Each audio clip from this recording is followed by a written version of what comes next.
Perfect.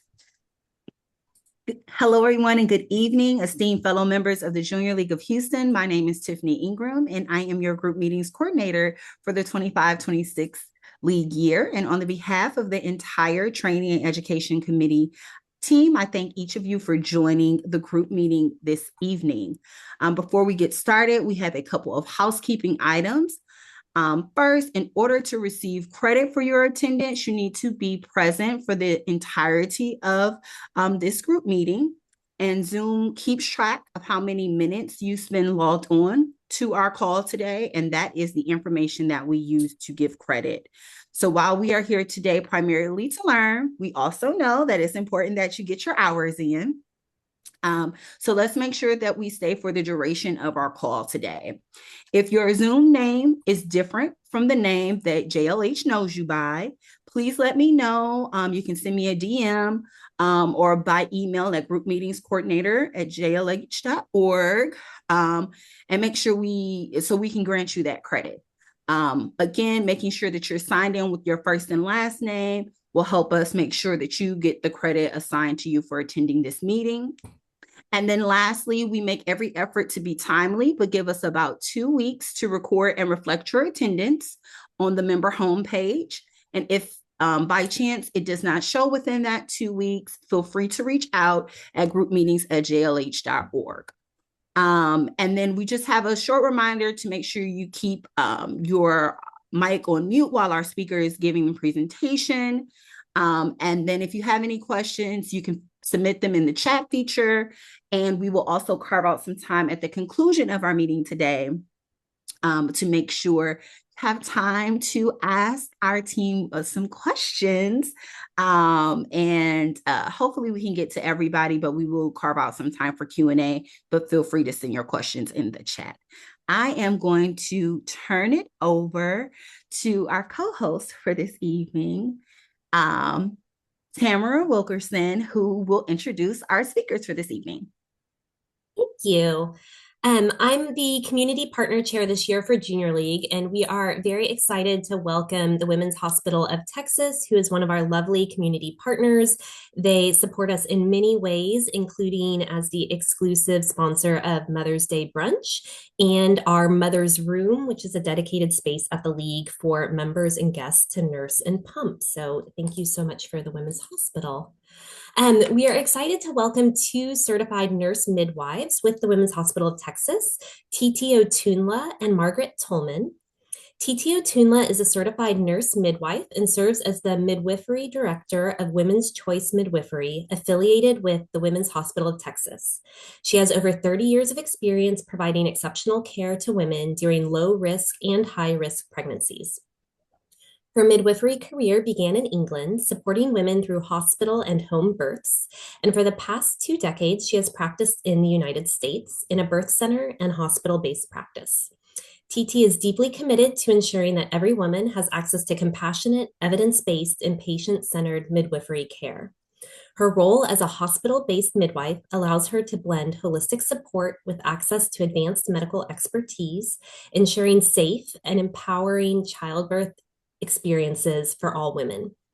TT is passionate about advocating for women's sexual health, pregnancy, and childbirth experiences, helping individuals navigate these transformational periods with confidence.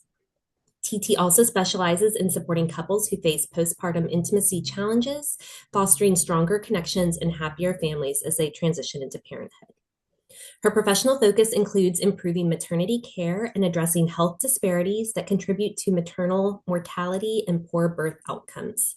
She has served as a member of the Texas Maternal Mortality Review Task Force, reviewing cases and developing actionable solutions to improve maternal outcomes.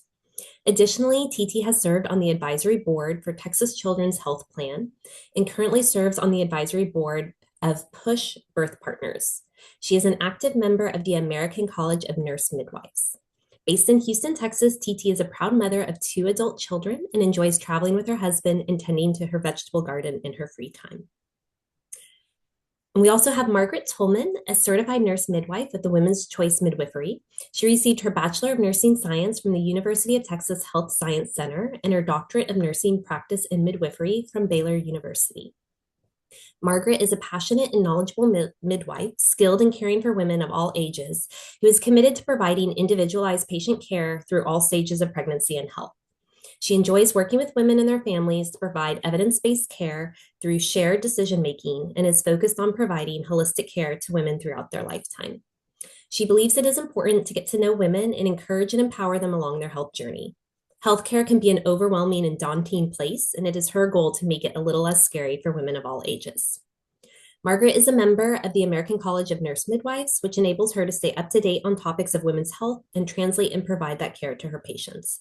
She can provide pre and postnatal care, comprehensive contraceptive care, as well as a wide variety of gynecological care for women of all ages. Outside of work, Margaret enjoys reading, spending time with her family, traveling, and cheering on the Texas Longhorns. And additionally, we are joined by two colleagues, and I'll let TT introduce them and take it away. Thank you. Thank you so much for the opportunity to visit with your group. We really appreciate any opportunity we have to talk about our practice and also midwifery. So I'm really thankful that we have that chance today. There are two other midwives that are here that form the group. There's actually one missing, but on my right, I have Kendra Oates. She'll fill you in a little bit about her history, but she's one of the midwives in our group. And then on my far left, I have Maze Cruz. She's another midwife in our group. And I'll talk a little bit about how our group functions after each of them have said a little bit about themselves. Okay. We lucked out. We were able to have you introduce us, myself and Margaret. Happy about that. Go ahead. So I've been a midwife for probably 18 or 19 years. I started out as a labor and delivery nurse. Let's see, I graduated from midwifery school in 2008 from Emory University. I'm sorry, yes, and I graduated from nursing school in 1996 from the same place. I'm originally from Florida. I have two kids. I have one dog. I like to work out. I like to go to Orange Theory. That's my new passion right now. And I love midwifery and women's health. Great. Hi, I'm Maze. I am midwife for about 2 years now. I joined them in May. I was actually a labor and delivery nurse at the Women's Hospital for about 8 years before I transitioned into midwifery. Obviously, I love the Women's Hospital, so I decided to come back as a midwife. Got married in 2024, so it's been a year. No kids yet, but we have a lovely dog. She's a senior dog, but we love her. And I love midwifery too. That's why I'm here. Yeah. I know that the title that we were given very late in the day was fertility and pelvic floor. So we can talk a little bit about that. The fertility and the pelvic floor is we give women holistic care, and so fertility and the pelvic floor are very important parts of what we do. But I would like to tell you a little bit about our practice because we are new to the Women's Hospital. The Women's Hospital didn't have a midwifery practice before we got here, and we've been here since March of last year. We saw our first patient here in March of last year. Originally, we were at Texas Children's. Due to some politics and some changes there, they decided they no longer wanted to support the midwifery team. But within 2 weeks of being let go there, we got a call from the CEO at Women's Hospital. And they were very eager to have midwives at the Women's Hospital, believing that every woman should have the opportunity to experience the type of birth that she wants. We bring a different flavor to childbirth, pregnancy, and delivery, and so it's like a win-win for the Women's Hospital to have midwives at the hospital. We're a group of 4 midwives. We do have another midwife that will help us during our calls.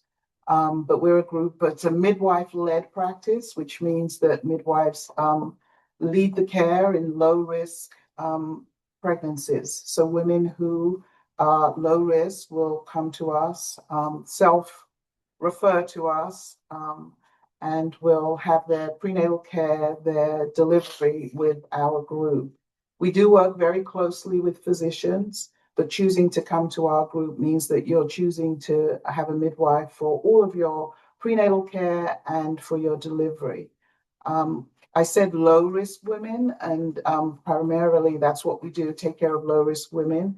But pregnancy, you never know how it's going to be until it is. And so sometimes we will see women who develop some high risk situations. We are trained to deal with certain high risk situations, things like gestational diabetes, preeclampsia later in pregnancy, and some other kind of medical thyroid issues. We will work very closely with physicians if a woman does develop problems like that. Most women choose to come to us because they want minimal intervention during their pregnancy and during their delivery. And most women are successful in having the type of birth that they want. Minimal intervention, meaning a lot of the unnecessary testing, specifically an epidural at the time of delivery. Women want to avoid that. They want birth without intervention, without medication. And many of our women are very successful with that. I think it's the approach that we give during pregnancy, the prenatal visits, supporting women, encouraging women, giving women confidence, not just in the process, but in their bodies. We do more than just deliver babies. We really kind of give women that, we empower women to really take care of themselves, be advocates for their own health. And they become strong, not just for themselves, but for their babies. And it's really important to us as midwives to have people understand that it's more than just delivering babies. We cover the lifespan. So we're from, birth control, minor health issues, pap smears, perimenopause, menopause. We help women navigate those areas. We're able to prescribe medications related to well woman care or menopause, hormone replacement, things like that. So yeah, I'll let my colleagues join in to kind of share some areas that we cover. But we're here, we have our office here. We work with 2 physicians, a physician, an MFM, if a woman needs some high-risk care. And in the hospital, we work with hospitalists that support us. Very smooth transition. We've had a lot of support here at the Women's Hospital, so we're able to really practice midwifery. And midwifery means with women, really be able to offer women the support, the encouragement to birth the way that they want to birth. We try to avoid words like, am I allowed to, or, things that women feel that they're confined to do. We look at what's actually happening with each woman's pregnancy, each woman's labor, each woman's life, and kind of tailor our support and care towards that. Just one other thing, we've been here almost a year and we've delivered almost 140, 50 babies. And so we have a following here in Houston. A lot of women, when we were leaving Texas Children's, followed us to the Women's Hospital. And so we've been very fortunate to really continue our midwifery practice here. Yeah. Yes. But everything TT said, so yeah, we love supporting women and all different aspects. And in today's growing world, where women have more access to information and different things, they come in with all sorts of different questions and different information, and we're happy to kind of help guide them with that. And so Looking at women's whole health is really important, and not just kind of, pregnancy isn't just one aspect of a woman's health. It really is the whole health. And so kind of taking that all into account and what's going on in their life and how that can affect their pregnancy and their pregnancy journey and their postpartum journey and beyond is really important to us and to women as well. So And we want them to be heard. A lot of times, when you go to a doctor's appointment, it's a 15-minute appointment and you're getting rushed through, you're not heard, your concerns are not really valued. And so I think that myself and my colleagues try to put forth effort to hear any concerns that women have and make it our responsibility to protect them and make them feel that, they can have what they desire with their birth, with their care. And we're just there to facilitate and educate and support. And some common, myths about coming to, or, having midwives as your providers. A lot of women believe that if they come to a midwife, they can't have that intervention or they can't have that epidural. And that's very far from being true. You come to a midwife for the support, for, like I said, the encouragement and the building of confidence. So if a woman chooses to have an epidural right from the get-go, then that's fine. We're supporting you in the type of birth that you want. If women want to at least try, we support that. We support, with the education, with the information, and like I said, the confidence building. Women can try for natural childbirth, so they're not afraid to do that.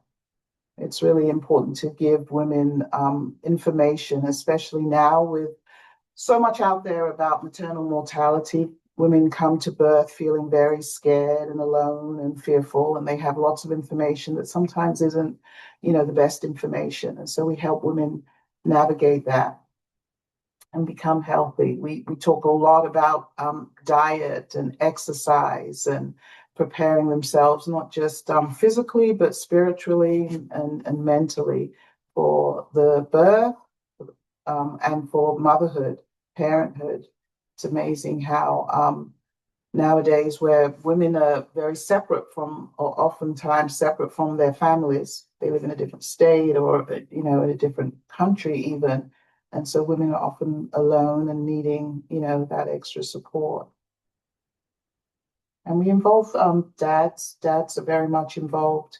I had a delivery today, and the dad actually caught the baby. We kind of assist with the with delivering the baby's head, and then the next is catching the baby. And so some dads, not all dads, are very excited about doing that. And so that's not only a photo opportunity, but also a bonding experience. And that's what we're about, bonding families. mm-hmm.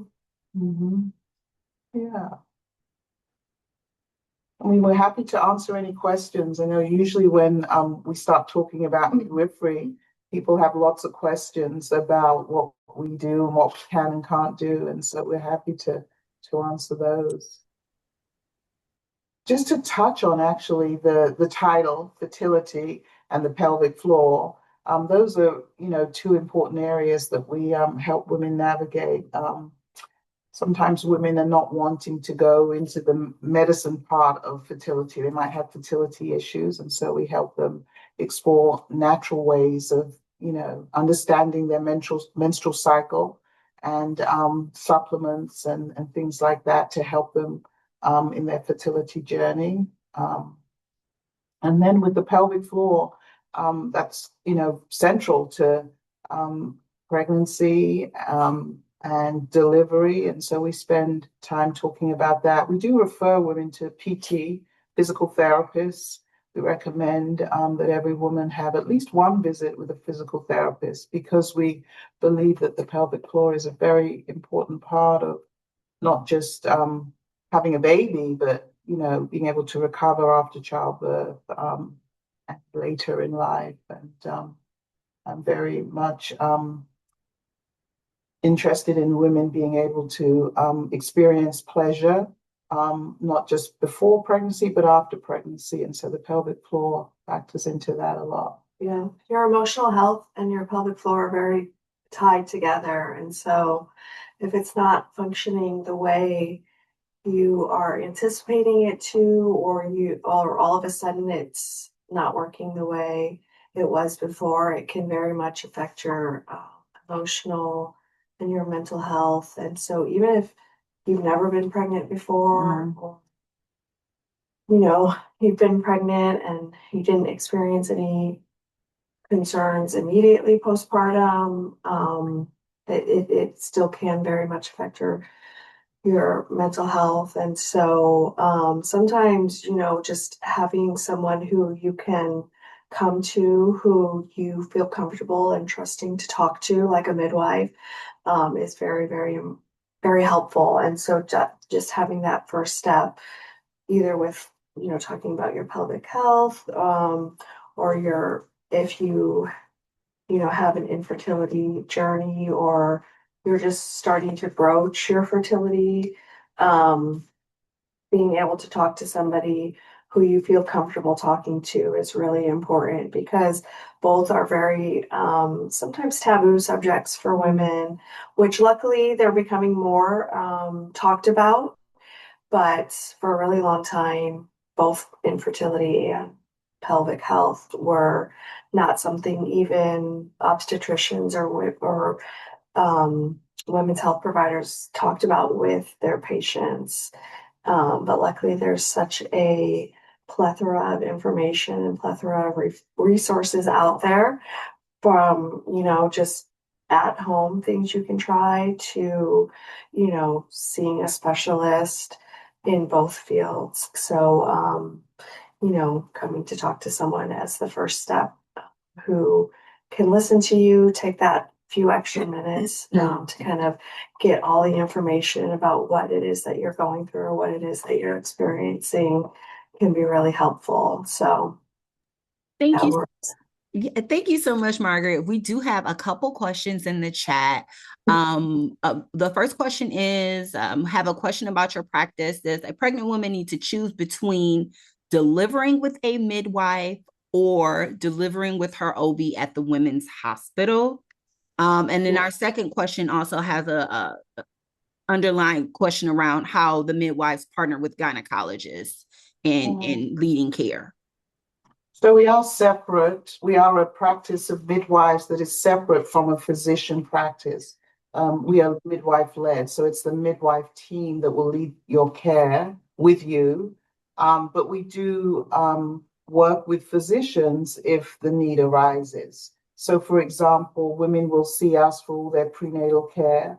There is one time in pregnancy that we like women to see MFM, maternal fetal medicine physician.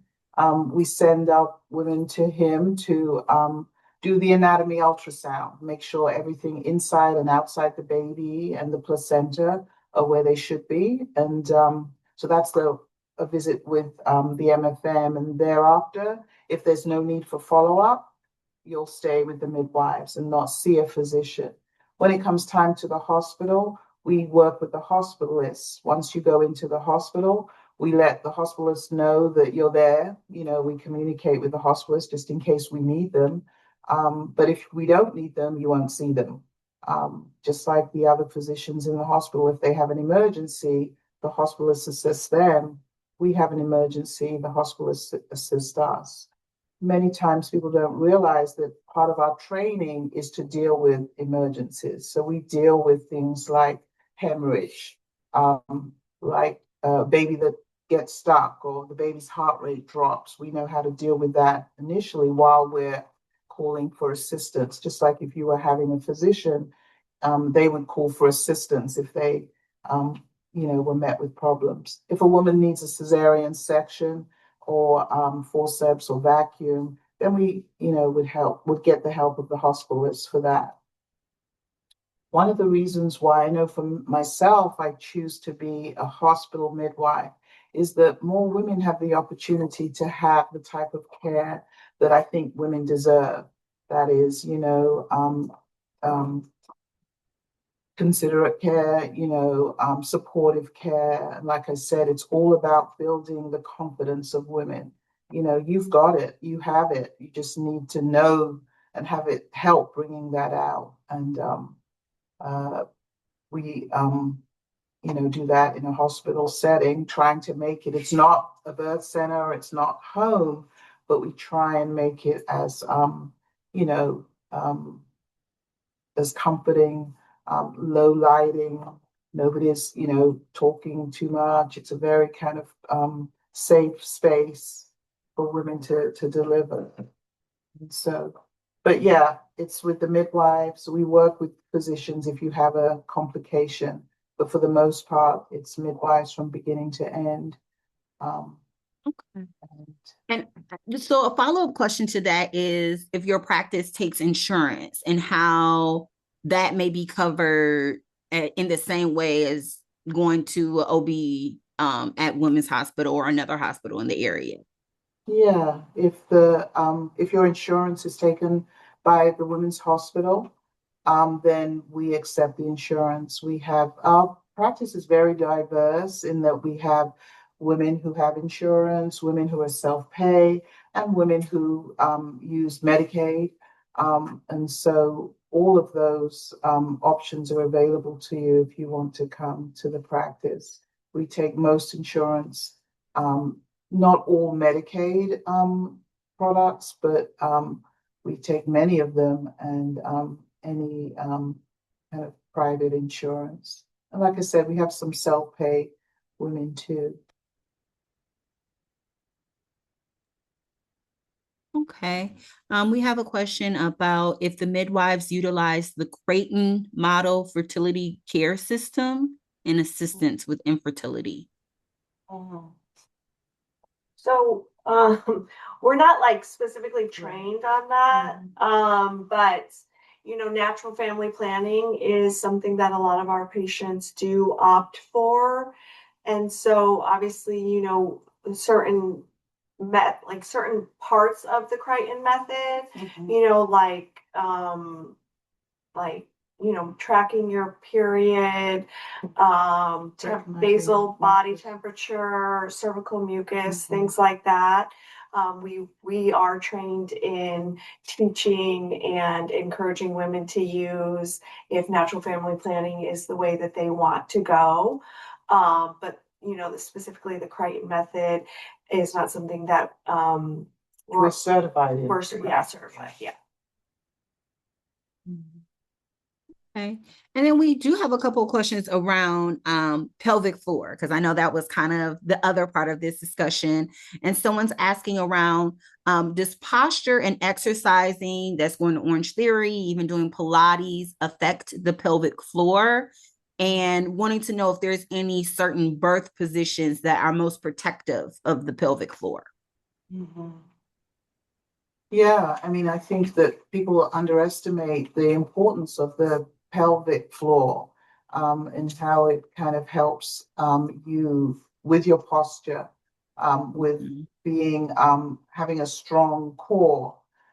So things like Pilates, and like I said, we usually refer women to a physical therapist, especially if she has issues, weakness, incontinence, or anything like that. Then a tight vagismus, there's a condition where women have very tight vaginal muscles. Then we would refer to a pelvic floor therapist who specializes. It's a very specialized area. It's becoming more and more specialized. There are more and more physical therapists that specialize in the pelvic floor because it is, realize that it's such an important part of your body, not just for childbirth, but, there are women that believe if you don't have a vaginal birth, you don't have issues with your pelvic floor.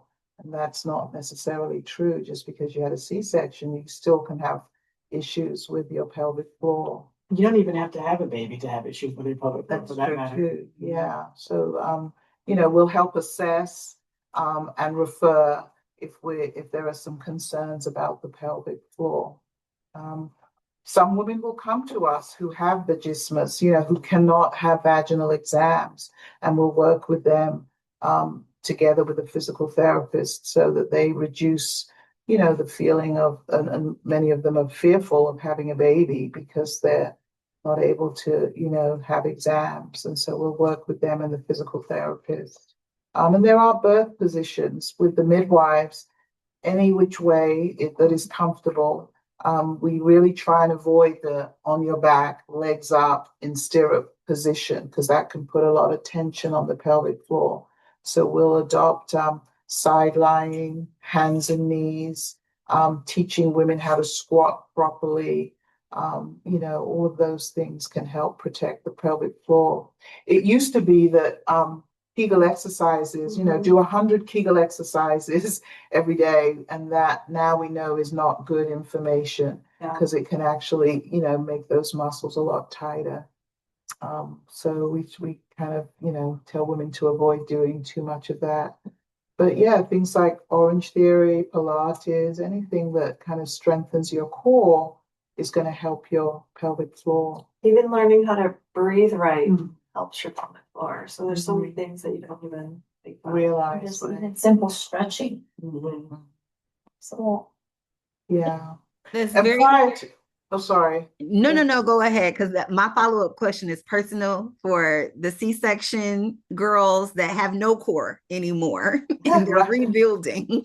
If you have tips for those women who just feel like, I feel like spaghetti. Let me not talk about what other people may feel like. I'm a new mom, and 7 months, my child's 7 months, but I ended up having a C-section, had some complications, but I was a Pilates girl before, but now I just feel like my core is just spaghetti. So the Pilates, getting back into Pilates, I would highly recommend. If that really is, amazing for the core. It doesn't even have to be months and months of it. You'll notice a difference if you start back with it. So I highly recommend. And an evaluation, I think probably definitely going to see a physical, because that would probably give you at least a baseline as to where you're at. Because it may not be as bad as you think, you know what I mean? It might just be that you're kind of over, maybe like a little bit too critical on yourself. Maybe the evaluation would empower you so that you can see where you can start at and what you can work on, personally with the physical therapist along with independently.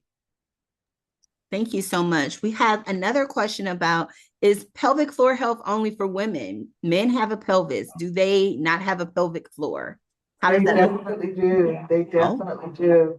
And I think now we're recognizing that there are lots of, especially sexual issues with men, erectile dysfunction, that with some good pelvic floor exercise will help strengthen their pelvic floor, and in doing that, help them with some of their issues.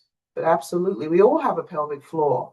Our pelvic floor are those muscles that keep everything in the rest, everything doesn't fall out. And I think Margaret hit or TT, I can't remember who said it, but I think part of the problem, I think it was you, was that it's a taboo thing. So, if it's taboo for women, can you imagine how men are? They really don't want to talk about their struggles. So hopefully at some point they'll be able to also open up and get the support that they need. Because like TT said, there's so many male issues that are just not addressed just based on the fact that, like, how do you don't even know how to approach that subject. Yeah. And for people who are like, I just want to make sure my pelvic floor is healthy, right? Maybe I don't need to go see someone. Are there any resources of like pelvic floor exercises we could be doing? Or what's your suggestion? Not everybody will say, I need to go to the physical therapist. What are some kind of daily things outside of like exercising, or certain types of exercises, I should say, that could be helpful for folks? I think anything that strengthens your core. I think, Pilates. We've moved away from just doing sit-ups, but incorporating that in, an exercise regime. Just walking sometimes, just getting out and doing some kind of physical activity.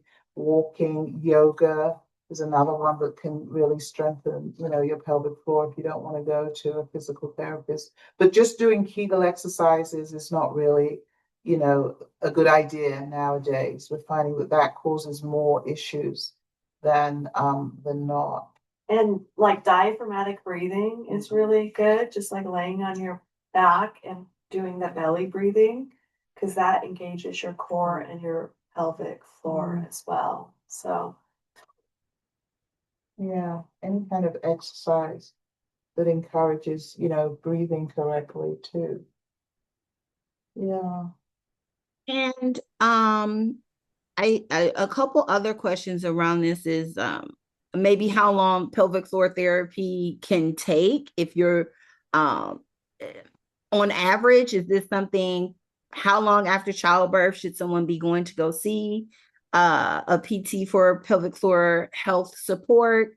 And how long do people usually have this kind of therapy, maybe postpartum? so Go ahead. Oh, I was gonna say normally they don't get evaluated until like 6 weeks. So once they're done with their postpartum with us, then they would go see the physical therapist, and typically they're gonna make a plan based on what the person's needs are. As you said, just going to be evaluated is enough, and then at that point, once you're evaluated, then they can do a treatment plan. Because for some women it might be ongoing, and then there also might be a situation where maybe they do need a surgical intervention as opposed, like the pelvic floor doesn't necessarily work, but you won't know unless you get the evaluation.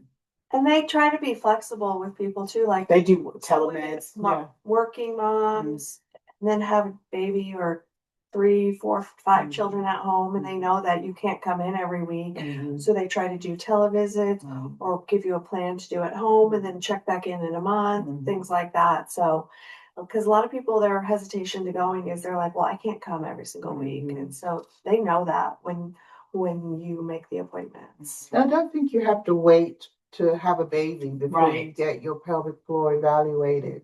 Like I said, there is this vaginismus situation that a lot of women are experiencing.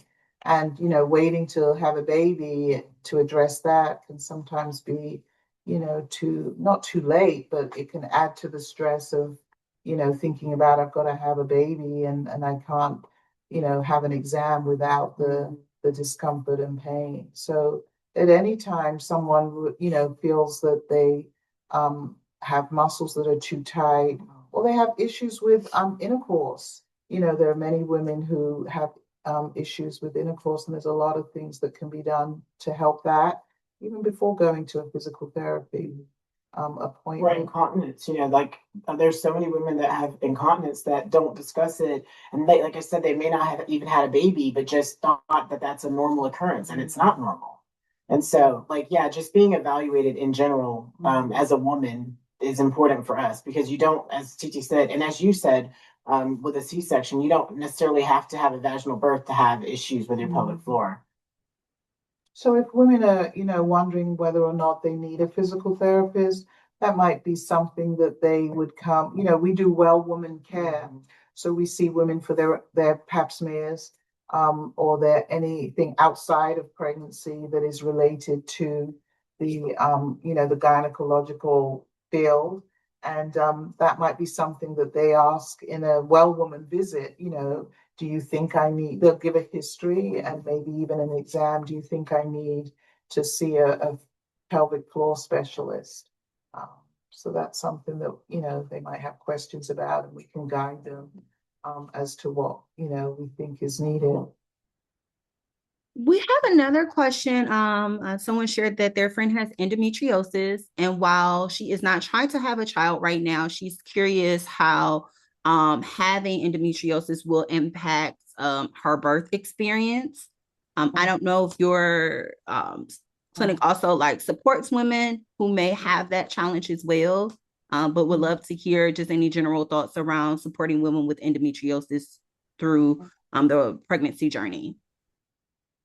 Yeah, sometimes, women who have endometriosis have difficulty getting pregnant.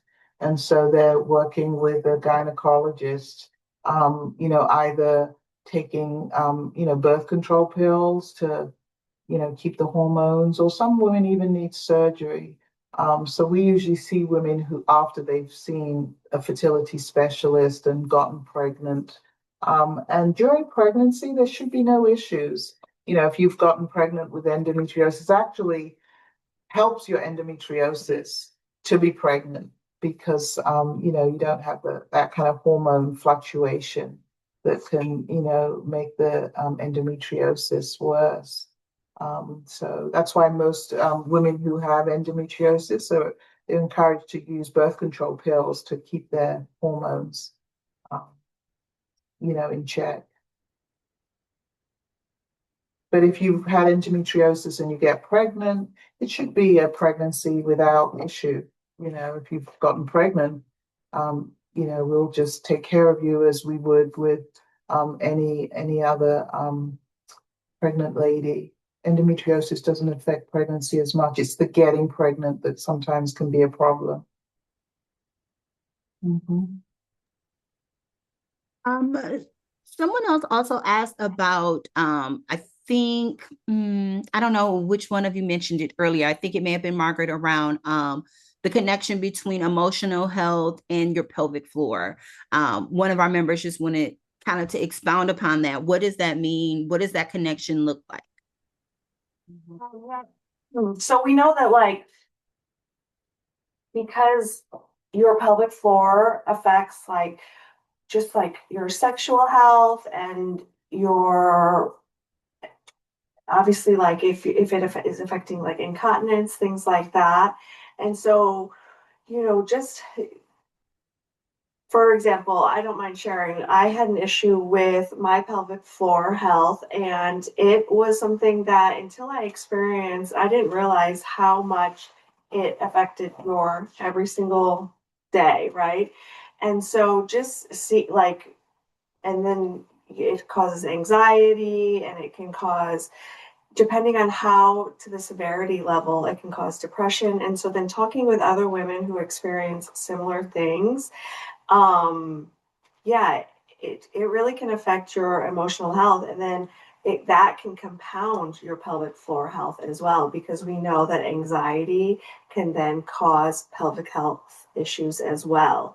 And so a lot of, because of that, like I was saying, because it is such a taboo subject, women feel like they don't know who to talk to, or if it's something that they can even talk about.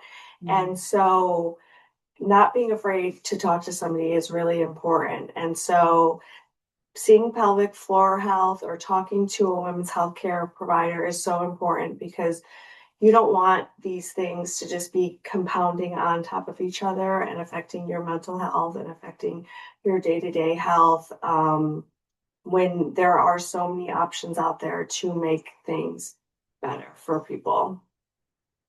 And it's, your body, everything in your body is connected.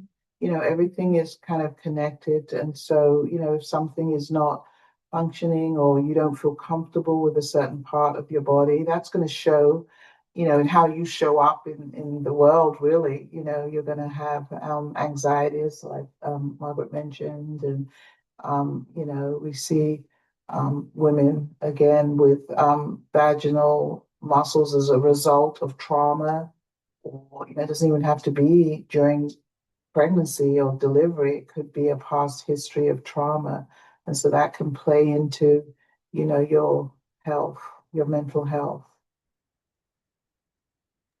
And we have another question around supporting women with autoimmune diseases, complications with their thyroid. Could you elaborate on potential challenges these women may see, and maybe how to support women who may already have some pre-existing conditions? So, we do a very good history. And, it depends on the kind of autoimmune disorder you have. If you're talking about thyroid, maybe Hashimoto's, um, hyper or hypothyroid situations. And it all depends on where you are on that journey. I mean, how it's affecting you. We'll definitely be referring you for a consultation with our MFM to understand the impacts that it might have on the pregnancy. And so we'll be working in collaboration with our MFM physician. If you need medication, further testing, we can, we have a plan of care. So you may have the issue prior to pregnancy, or you might develop it during pregnancy.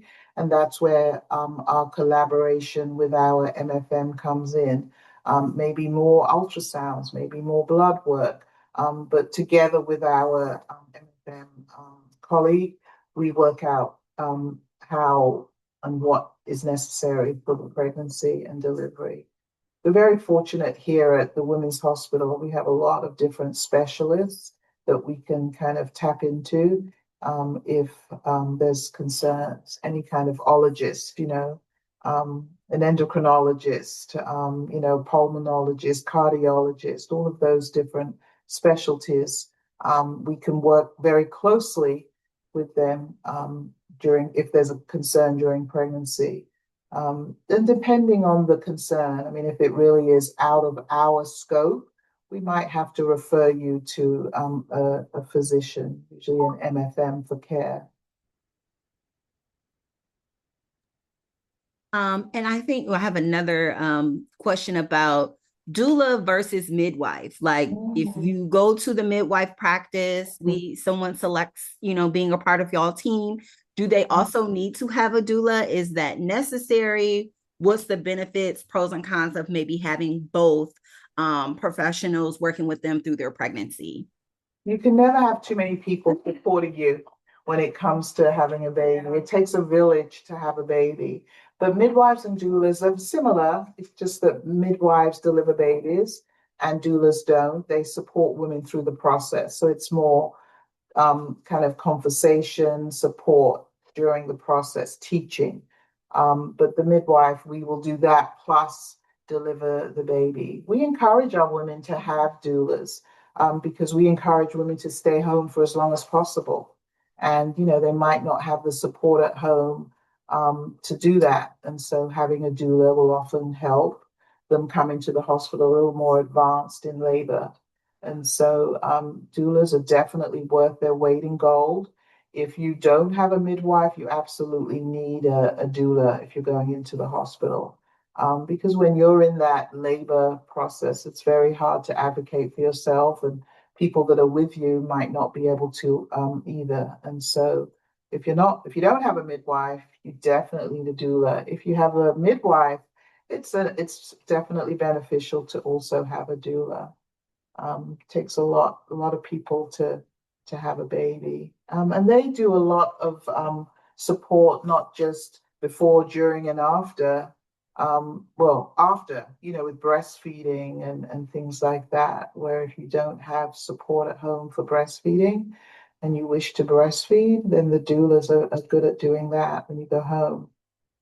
Unfortunately, in the States, I originally trained in England, and midwives would visit or still visit women after birth at home.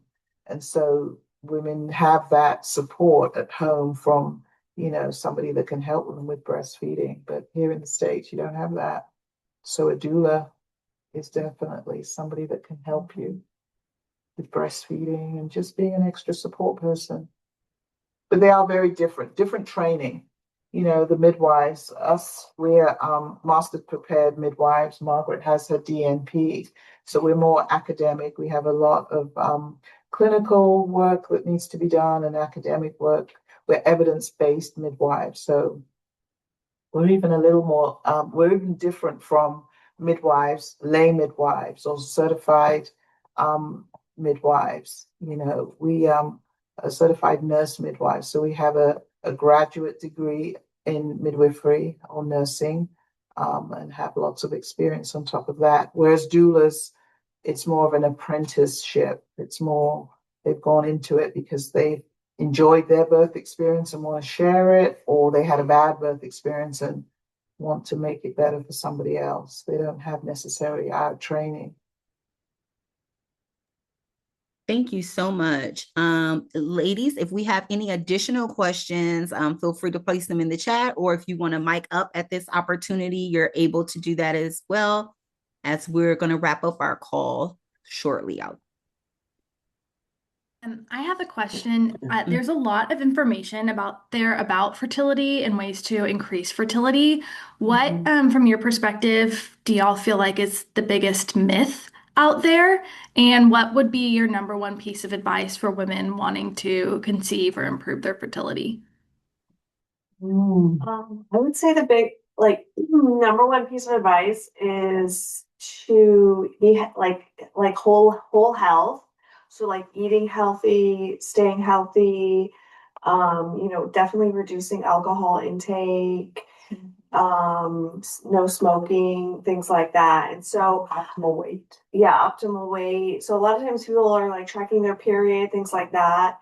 But they're not looking at the rest of their health. And they're not looking at their like life stressors either. Like in today's world, there's so much stress going on, and a lot of it is beyond our control. But, if you can take time every day to, meditate, yoga, things like that, that can help reduce your inner stress.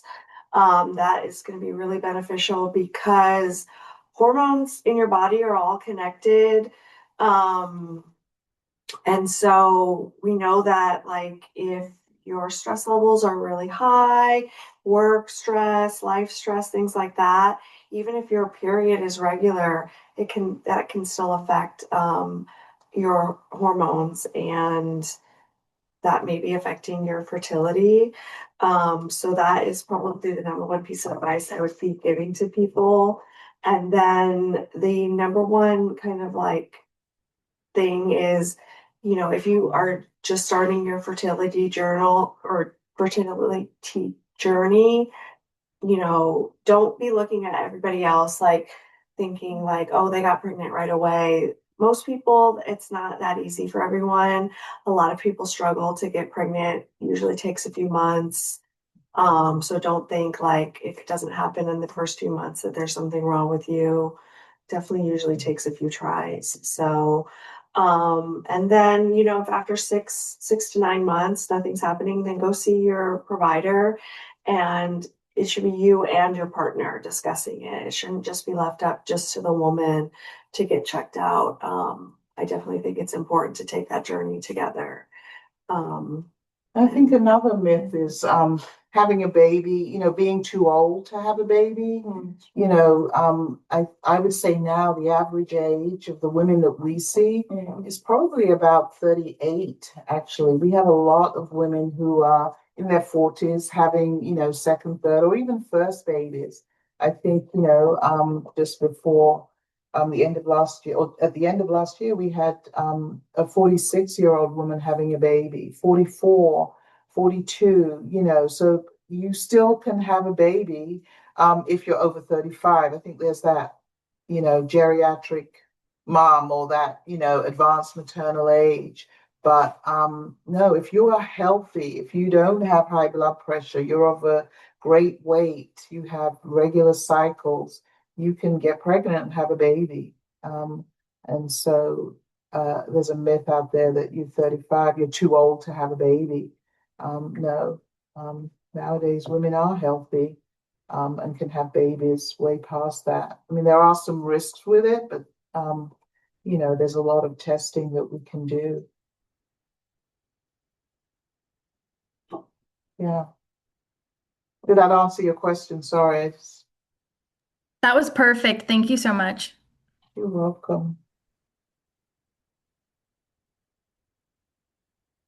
Cool, Margaret. Any other final thoughts from our panelists? You all are our community sponsors, so folks know the Women's Hospital. But if there's any kind of, I guess we just Google if we want to become a patient. How does one become a patient with you all? If you can kind of share that, y'all's address and how to find you. Right, we have an open house actually. What date is our open house? It is January 24th. January 24th. We have an open house in our office space. Yeah, we also have an Instagram, which is the Women's Choice. It's Women's Choice Midwifery Instagram, which we post information there. But yeah, which has our website linked on it. But yeah, you can just Google Women's Choice Midwifery. It will come up. Our website, our phone number, our address. We're in an office just right across from the hospital. And but yeah, if you have any like additional questions or anything, the open house is a great way to get more information. It's just kind of like a forum like this where we're here and we talk about it and answer questions. We do that usually every other month. And then yeah, you can call the office if you want to make an appointment about anything. But yeah. Yeah. Perfect. Thanks so much. I have found y'all website. I'm going to paste it in the chat for everyone because it was a couple people. How do you become a patient? How do we stay connected after our call today? Is there anything else you'd like to say before we close out our meeting from our panel? Just no, thank you for giving us the opportunity to talk to everybody. And if anybody's in doubt about whether or not they should be with a midwife or have questions about, what we do, whether or not they should come to our practice, just feel free to call. Any one of us would be happy to kind of, talk you through things. If you have a health situation, you're not sure if you should come to the midwives, then feel free to call us. Once you come to a midwife, you typically stay with the midwife. We've had a lot of women who, delivered their babies over the years and are now, perimenopause or menopause, or in fact, their children are having babies. Like we delivered the baby, now the baby is having a baby. And so once you're with a midwife, you pretty much stay with the midwives. Thank you so much. Tamara, do you have any closing out final statements for our members today? No, thank you so much to the Women's Hospital, Tracy, for coordinating, and for the midwifery team for answering all of our questions. Thank you. Yeah, thank you. Yes, and thank you everyone for attending our meeting tonight. We hope to see you at future meetings. Again, if you have any feedback on this meeting or any other group meeting, please don't hesitate to reach out to us at groupmeetings@jlh.org.